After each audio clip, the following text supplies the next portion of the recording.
Assalamualaikum warahmatullahi wabarakatuh. A'udzu billahi minasy syaithanir rajim. Bismillahirrahmanirrahim. Alhamdulillahi rabbil alamin. Wassalatu wassalamu ala asyrafil anbiya'i wal mursalin. Sayyidina Muhammad wa ala alihi wa sahbihi ajma'in. Subhanaka la ilma lana illa ma 'allamtana innaka antal alimul hakim. Wa la hawla wa la quwwata illa billahil aliyyil azim. Allahumma inna nas'aluka ilman nafi'a wa nas'aluka rizqan tayyiba wa nas'aluka amalan mutaqabbala. Allahumma inna na'udzu bika min ilmin la yanfa' wa qalbin la yakhsha' wa amalin la yurfa' wa du'a'in la yusma'. Allahumma la tu'akhidhni bima yaqulun waghfir li mimma la ya'lamun waj'al li khairan mimma yadhunnun amma ba'd. Alhamdulillah, syukur kepada Allah Subhanahu wa taala, kita masih lagi diberi peluang dan juga keizinan daripada Allah untuk kita berada di rumah Allah, untuk kita sama-sama menambahkan ilmu pengetahuan dan kita beramal dengan ilmu yang kita belajar.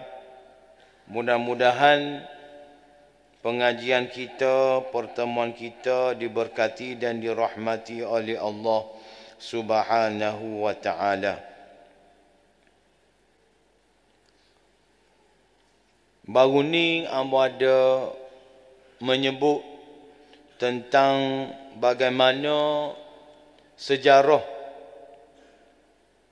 negara Palestin dijajah oleh Yahudi Zionis. Ambo ada sebut bahawasanya Nabi SAW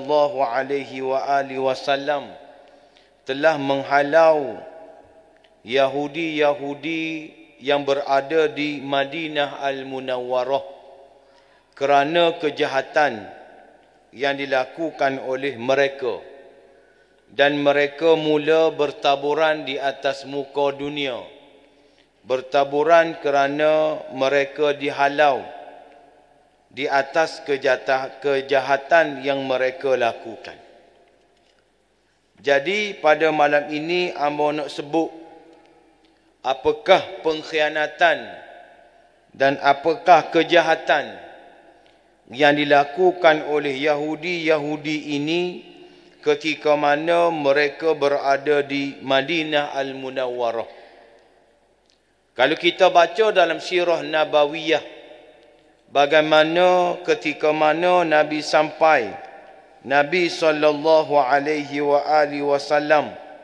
Nabi sampai di Madinah Al-Munawwarah, maka Nabi telah membuat satu perlembagaan ataupun kita panggil Sahifah Madinah.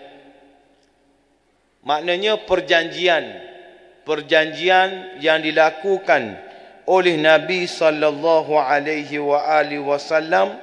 antara orang Islam dan juga di antara orang Yahudi. Maka di sini ambo bawa nas bagaimana perjanjian Nabi SAW dengan orang Yahudi. Di dalam sirah menyebut ada 12 perjanjian yang sama-sama dimeterai di antara Nabi SAW dan juga dengan orang Yahudi. Maknanya ketika mana Nabi berada di Madinah, dan Nabi memerintah negara Madinah, Nabi tidak menghalau. Nabi tidak menghalau orang-orang Yahudi keluar daripada kota Madinah. Nabi tak ambak tubik.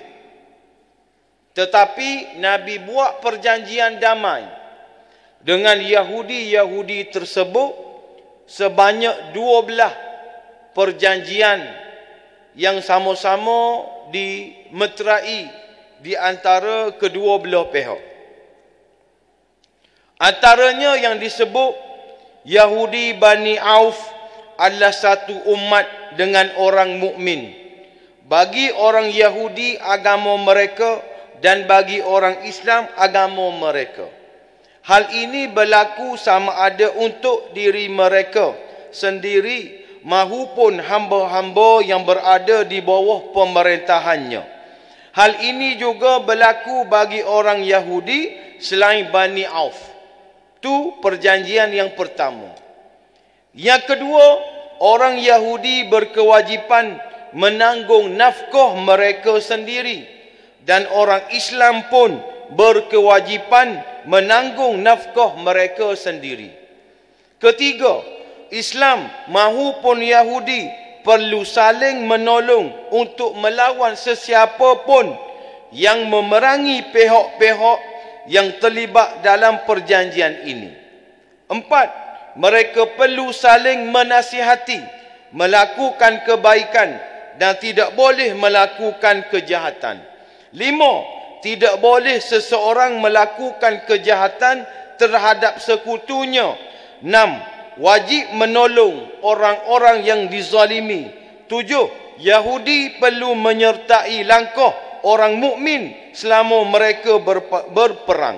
Yang ke-8, disebabkan perjanjian ini, maka seluruh pelusuk Yathrib menjadi haram. Tidak boleh adanya pertumpahan darah. Baki itu hamba tak sebutlah ada 12. Ini sebahagian daripada perjanjian damai di antara Nabi SAW dengan golongan-golongan Yahudi yang berada di Madinah Al-Munawwarah. Yahudi ini majoriti, penduduk majoriti di Madinah. Dan daripada majoriti tersebut ada 3 kelompok orang-orang Yahudi yang terbesar di dalam kota Madinah. Yang pertama Yahudi Bani Nadir, yang kedua Yahudi Bani Quraizah, yang ketiga Yahudi Bani Qainuqa. 3 orang panggil komponen utama Yahudi ini ada di dalam kota Madinah, yang mana mereka telah menyertai dan mereka telah orang panggil bersetuju dengan perjanjian-perjanjian damai yang telah dilakukan oleh baginda sallallahu alaihi wasallam. Maka berlakulah perjanjian itu pada awalnya dengan baik, dengan comel. Maka apabila berlakunya perang Badar, apabila berlakunya perang Badar, maka tentera-tentera Islam mendapat kemenangan di dalam perang Badar. Itu hamba tak perlu panjang, kita sudah maklum. Tentera-tentera Islam, Allah Ta'ala memberikan kemenangan di dalam perang Badar. Maka apabila orang Islam ni menang dalam perang Badar, maka bermulalah hasad, dengki dan kejahatan dalam diri orang-orang Yahudi pada masa itu, kerana dia tengok tentera-tentera Islam ni gagah. Dia tengok bahawasanya tentera-tentera Islam ni menang dalam perang Badar. Maka setelah berlakunya peperangan dan tentera Islam diberi kemenangan, maka mereka cuba untuk menimbulkan kerusuhan. Mereka cuba menimbulkan kejahatan, buat jahat, buat khianat kepada orang-orang Islam yang berada di Madinah Al-Munawwarah. Antara yang mereka buat, mereka nak biar Aus dan juga Khazraj balas semula. Kita tahu apabila Nabi sampai ke Madinah, Nabi satukan Aus dan juga Khazraj. Yang mana selama kau ni bala. Kalau kita baca dalam sirah tak boleh tikai bayar. Aus dan juga Khazraj ni tak boleh tikai bayar. Kalau tikai bayar, pergi selalu. Maka apabila datangnya Islam, maka mereka ni melupakan persengketaan mereka. Mereka lupakan permusuhan mereka. Seolah-olah mereka tak pernah bala. Sebab apa? Sebab mereka memeluk agama Islam. Ni hebatnya Islam. Bila masuk Islam, mereka boleh bersama. Seolah-olah mereka tak pernah pergi. Seolah-olah mereka tak pernah bala. Disebabkan Islam yang mereka anuti. Tiba-tiba Yahudi ni, dia nak pelaga semula. Di antara Aus dan juga Khazraj, supaya bala sebagaimana pada zaman jahiliyah dulu. Maka Nabi dapat menghidu kejahatan yang dilakukan oleh Yahudi-Yahudi ini. Maka Nabi bersabar. Nabi sabar dengan tingkah laku, dengan perangai, dengan perangai yang buruk yang dilakukan oleh Yahudi-Yahudi tersebut. Maka kita tengok berlakulah orang panggil kemuncak kejahatan yang dilakukan oleh Yahudi. Kemuncak kejahatan yang dilakukan oleh Yahudi. Yahudi ni sebagaimana Abu sebut tadi, dia ada 3 komponen Yahudi yang besar.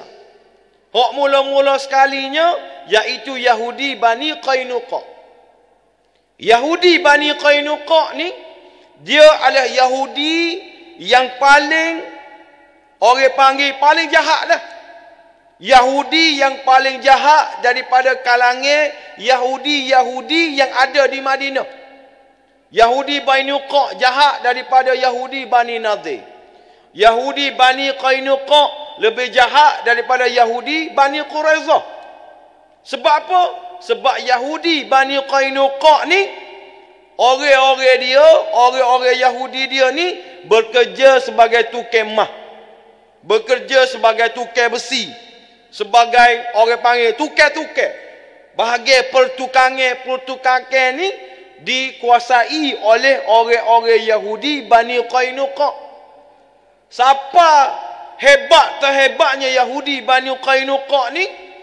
Zaman Nabi dulu, Madinah dulu, dia ada pasar. Nama dia pasar Yahudi Bani Qainuqa. Dia ada nama pasar Yahudi Bani Qainuqa. Ada nama pasar. Ayatnya terhebatnya Yahudi Bani Qainuqa ni, dia tak makan sama dengan orang lain. Dia bercampur pula nak marah kepada Nabi, berdendam pula dengan Nabi kerana kemenangan Nabi dalam perang Badar. Maka dialah yang menjadi Yahudi yang pertama yang membatalkan perjanjian dengan Nabi sallallahu alaihi wasallam. Nabi nampak kejahatan yang dibuat oleh Yahudi Bani Qainuqa. Maka Nabi panggil dia untuk nasihat. Nabi panggil, moga royak semula mu ni ada dalam perjanjian. Kita ni janji molek-molek. Ni perjanjian kita. Jadi mu kena ingat perjanjian kita. Mu kena patuhi perjanjian kita. Mu jangan buat ona, mu jangan buat tak betul. Mu kena ingat perjanjian kita. Nabi nasihat kepada Yahudi Bani Qainuqa mengingatkan balik perjanjian yang telah dimeterai di antara kedua belah pihak. Tapi perangai Yahudi ini, sebagaimana Allah Ta'ala sebut di dalam Al-Quran. Kalau kita rujuk Al-Quran, Allah Ta'ala sebut 20 sifat. 20 sifat jahat yang ada dalam diri orang-orang Yahudi ini. Ada 20 sifat. Yang pertama, dia syirik dalam ibadat. Dia buruk adab terhadap Allah. Dia menyeleweng kalam Allah. Dia menyembunyikan kebenaran.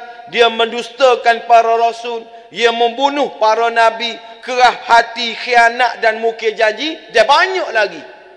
Disebut di dalam Al-Quran 20 sifat jahat yang ada dalam diri orang-orang Yahudi. Kalau kita sebut pada malam ininya, kita ambil nombor 8. iaitu khianat dan mungkir janji. Ni perangai yang ada dalam diri orang-orang Yahudi.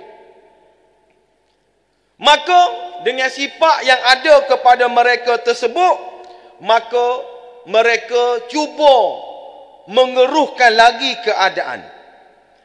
Mereka cuba untuk mengeruhkan lagi keadaan. Bagaimana mereka buat?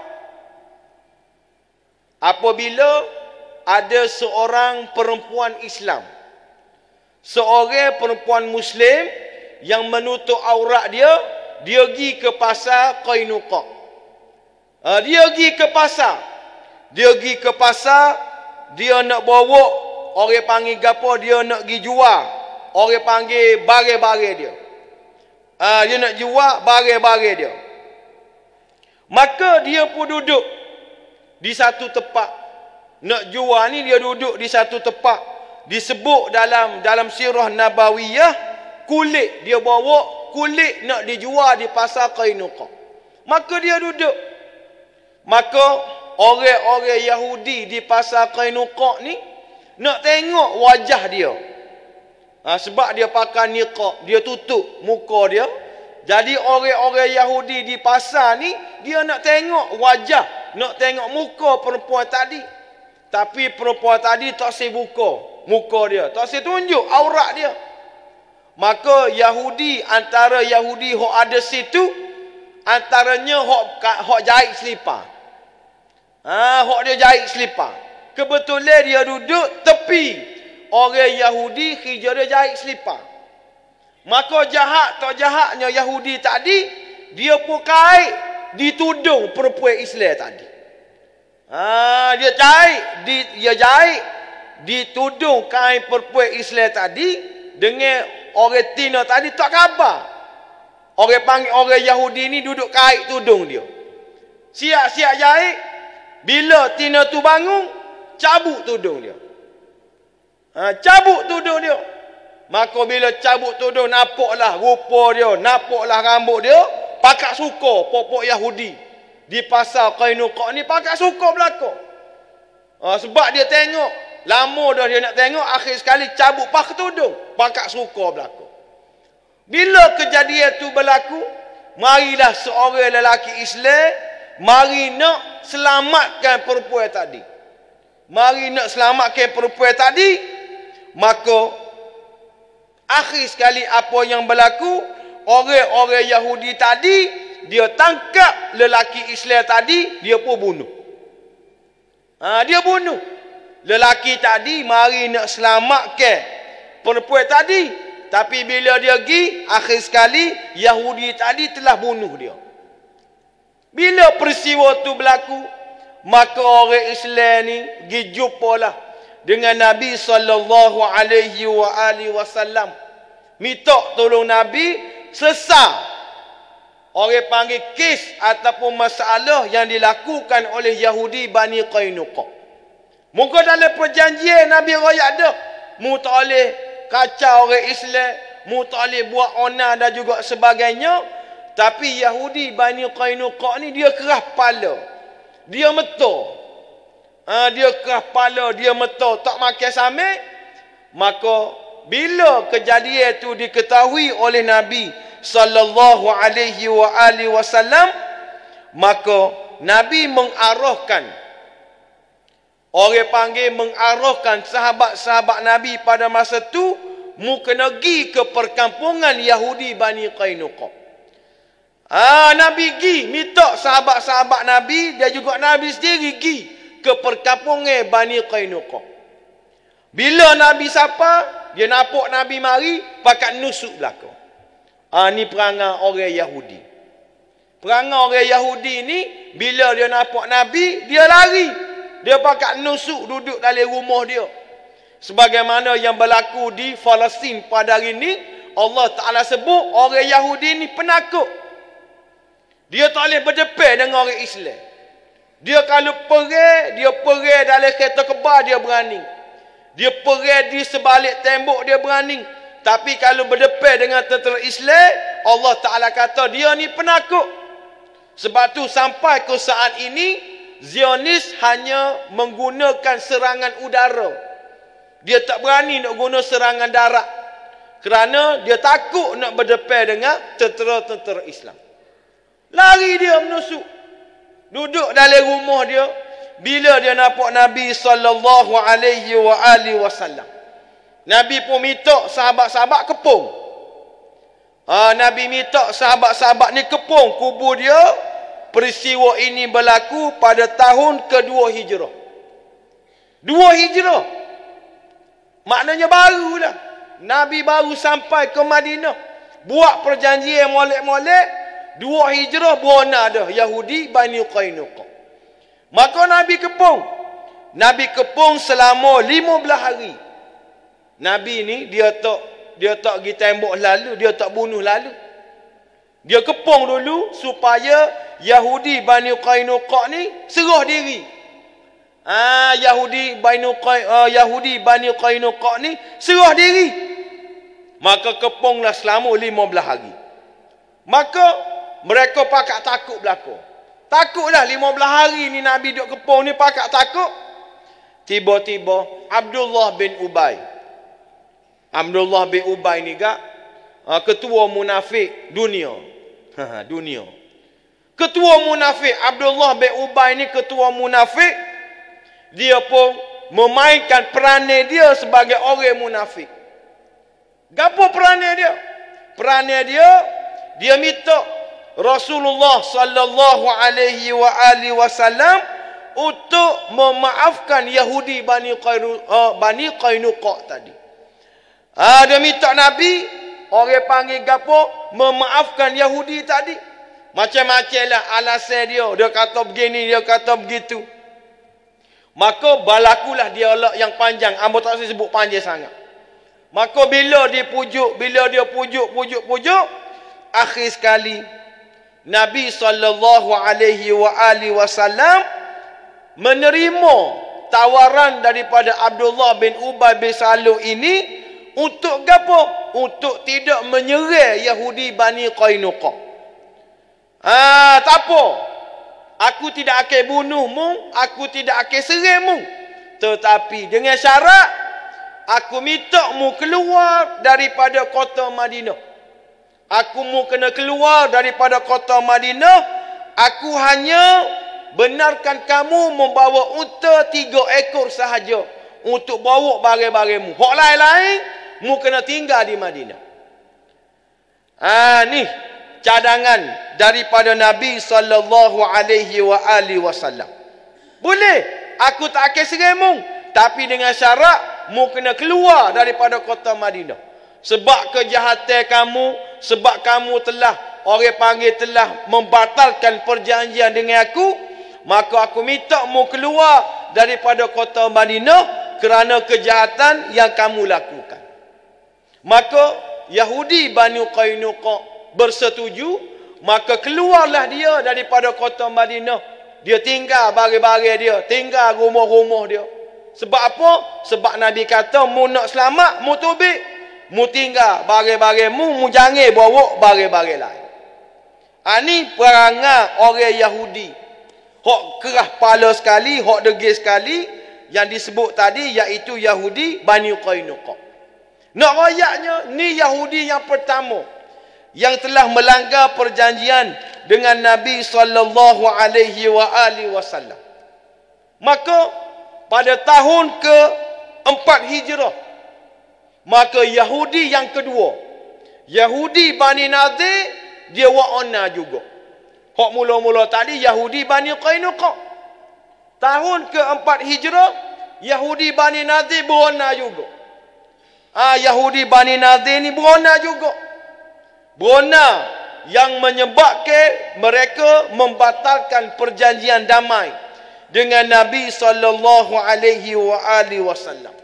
Hak ni kalau kita tengok dalam sirah Nabawiyah, dia rentetan daripada peristiwa Bi'ru Ma'unah. Tragedi Telaga Ma'unah. Tu ambo cerita semula. Cuma nak ayatnya, sebab disebabkan tragedi tersebut, maka Nabi SAW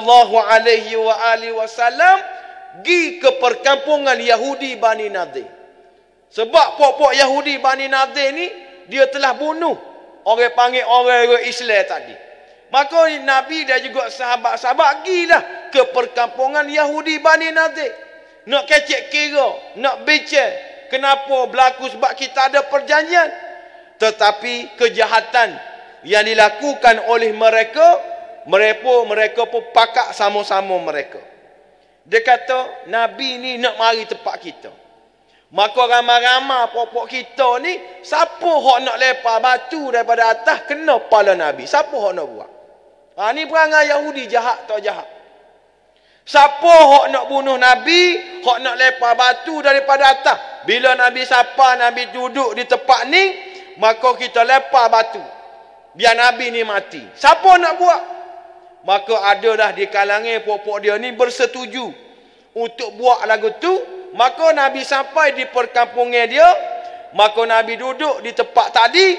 Dengan izin Allah, malaikat Jibril royak kepada Nabi, ada batu yang akan dilemparkan jatuh kepada kamu. Bila Nabi tahu, Nabi kata, keluar kamu daripada kota Madinah. Kamu telah melanggar perjanjian. Aku minta mu keluar daripada kota Madinah. Maka bila Nabi minta lagu tu, pokok dia pakak berdegil belakang. Pokok dia pakak pasir tubik belakang. Pakak bersembunyi belakang, nusuk belakang. Kerana apa? Kerana ketegasan yang dilakukan oleh Nabi SAW. Maka Nabi mengepung perkampungan Yahudi Bani Nadir. Nabi kepung. Sebelum Nabi bunuh, Nabi kepung dulu biar demo ni keluar. Nabi tak si bunuh. Nabi minta demo ni keluar daripada Madinah, maka Nabi kepung. Pengepungan tadi berlaku selama 10 hari. Nabi tunggu ambil masa selama 10 hari. Mula-mula nak tubik. Mula-mula tu mereka nak keluar daripada orang panggil perkampungan mereka. Tapi sebagaimana biasa, Yahudi Bani Quraizah. Tadi Yahudi Bani Qainuqa. Yang kedua Yahudi Bani Nadir. Yahudi Bani Quraizah ni, dia pergi kecek, dia kata, mu jangan serah diri. Mu jangan serah diri kepada Muhammad. Kita tunggu sini, kita pergi sini dengan Muhammad. Kita jangan keluar daripada perkampungan kita. Kita akan sama-sama pakak berperang dengan tentera-tentera Islam. Apa yang berlaku? Akhir sekali Bani Quraizah dikhianati oleh Bani Nadir, dikhianati oleh Yahudi Bani Quraizah. Sama-sama dia khianat. Ni perangai orang Yahudi. Maka bila berlaku lagu tu, Nabi SAW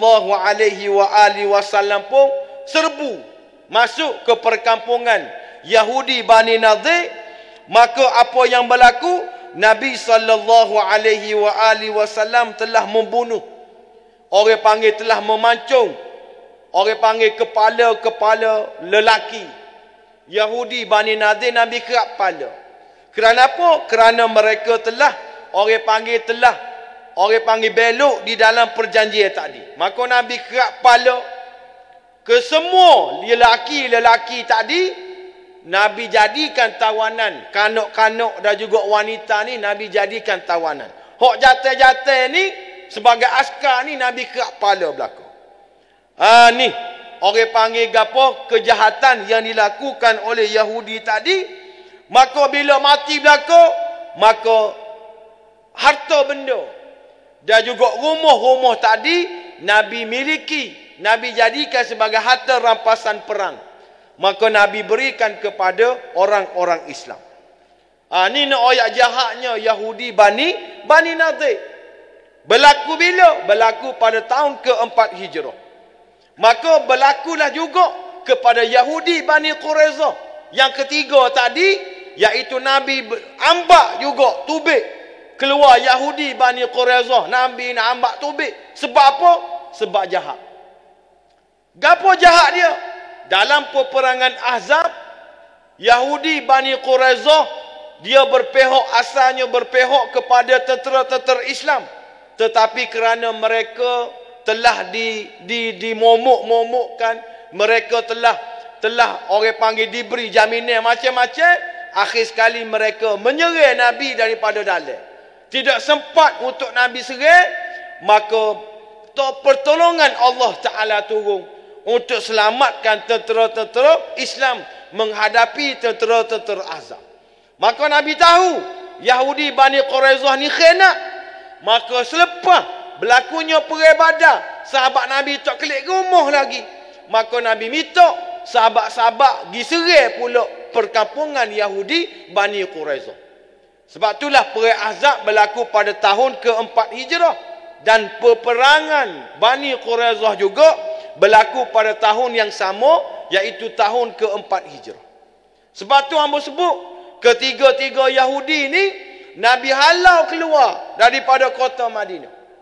Nabi halau keluar daripada Madinah kerana kejahatan mereka, kerana orang panggil terlampau jahat. Yahudi ni sejak zaman Nabi lagi. Sejak zaman Nabi Musa lagi, Nabi Ibrahim lagi, Nabi Daud lagi. Kejahatan yang mereka lakukan sampailah ke saat ini. Yahudi ni mereka merampas tanah air rakyat Palestin. Yahudi Zionis sampai ke saat ini mereka merampas, mereka membunuh, macam-macam jenayah antarabangsa yang mereka lakukan. Mereka tak pakai undang-undang antarabangsa. Undang-undang Islam sama telah lah. Undang-undang antarabangsa pun tak pakai juga. Kerana apa? Kerana mereka dibayangi, kerana mereka orang panggil apa, dipertahankan oleh kuasa-kuasa besar yang ada pada hari ini. Inilah kejahatan yang dilakukan oleh Yahudi Zionis yang masih lagi buat, orang panggil buat perkara-perkara buruk kepada penduduk-penduduk Palestin pada hari ini, kerana mereka ni asal-usul jahat dah. Asal-usul mereka ni jahat dah. Sebagaimana bercerita saat inilah, Yahudi Bani Qainuqa, Yahudi Bani Nadir, Yahudi Bani Quraizah. Lama dah mereka ni jahat. Dan mereka mengekalkan kejahatan mereka sampai ke saat ini kerana mereka nak menghalau rakyat-rakyat Palestin daripada tanah air mereka. Sebab itulah kejahatan yang dilakukan oleh Yahudi pada hari ini kita tak boleh biarkan. Kita tak boleh lek. Alhamdulillah kalau kita tengok orang panggil orang-orang kita ni cakna. Orang-orang kita ni cakna, ambil berat dengan apa yang berlaku kepada saudara-saudara kita di Palestin. Mereka orang panggil bersatu hati. Mereka bersatu hati. Kalau kita tengok dah, kalau hamba boleh sebut, kita ucap tahniah lah kepada rakyat-rakyat Kelantan kita ni. Kalau kita tengok kedai-kedai franchise, makan segera, hamba sebutlah nama gapo, lengih tak ada orang. Kalau di Wakacek Yeh tu gak, kalau kita tengok, kalau dulu gak jam semua orang duduk berata nak beli makanan dia, nak beli burger dia, nak beli air dia. Lah ni kalau kita tengok lengih, kalau sejak tu gak sebutir dua butir kereta masuk. Nak oyaknya orang kita ni cakna dengan apa yang berlaku kepada rakyat Palestin dengan sendiri. Dia tahu benda ni. Supaya juga ada satu kedai yang ada di Lotus, tak ada orang dah. Mana sebut nama lah. Di Lotus kita tengok ada satu kedai franchise dia, tak ada orang dah lah ni. Kalau dulu gak penuh penat orang Islam hok ramai dalam itunya.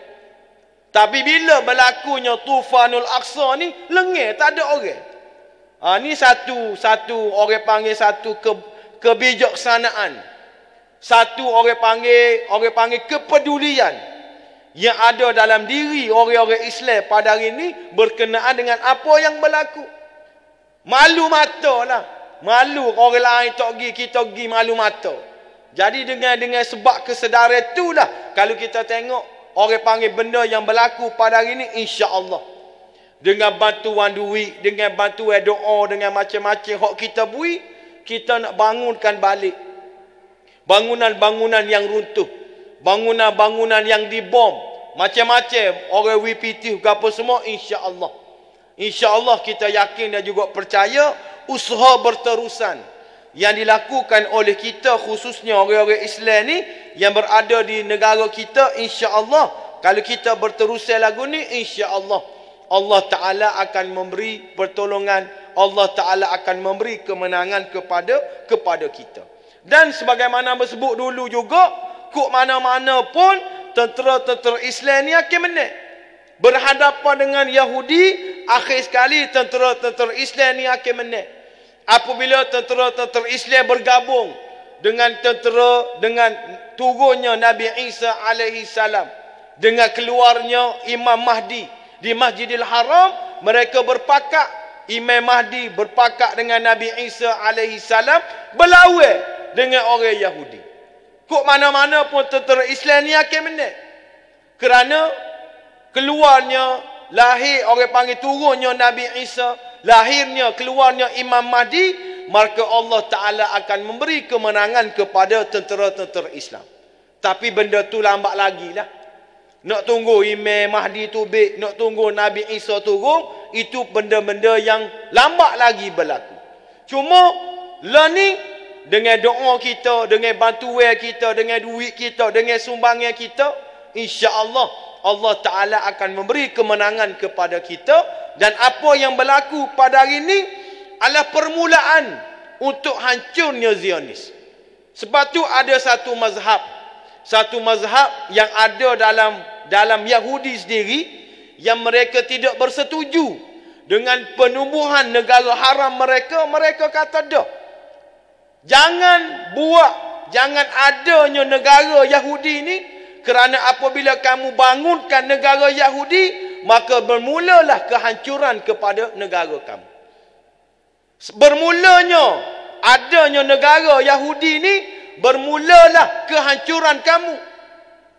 Ni mazhab yang ada dalam pegangan orang-orang Yahudi yang tidak sealiran dengan Zionis. Dia orang yang awal dia.